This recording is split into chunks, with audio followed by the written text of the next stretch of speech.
All right, class.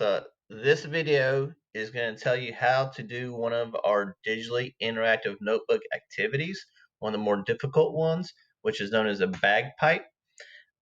Really stress doing well on these because I let you use the bagpipe on your assessments.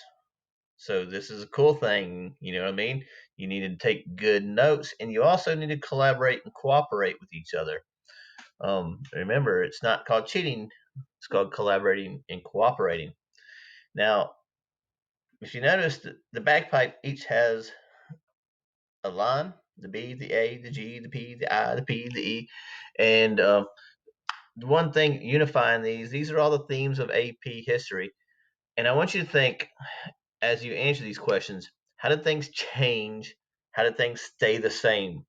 Change and continuity are the two things you gotta always keep in mind. All right.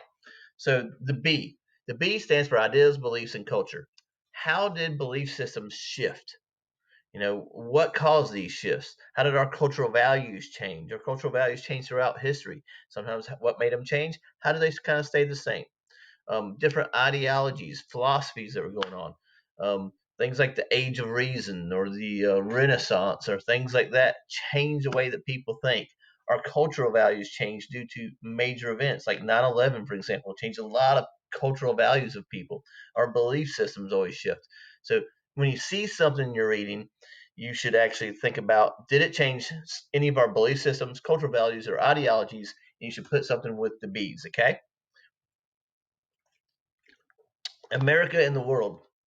This one's a little easier. How does America interact with other countries during this time period?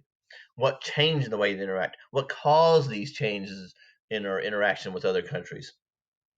Are there different countries we're talking to? Are there different countries that we quit talking to? Are we headed toward a war? Are we trying to resolve a conflict? So A is a pretty simple one. G deals with our geography, and that just doesn't mean our physical geography, our human geography. So, climate, environment, natural resources, exchanges. How do all these things shaping our American history? Sometimes the finding of a new natural resource like the gold obviously makes tons of changes, like the gold rush, of course, with the 49ers. So G deals with environment, geography, um, natural resources, all those things going on. The P, politics and power. Things change. Groups get established, labor unions, new political parties, different groups that are influencing for political power. Maybe not even forming a political party, but they're influencing things. So think about that with your P. Excuse me.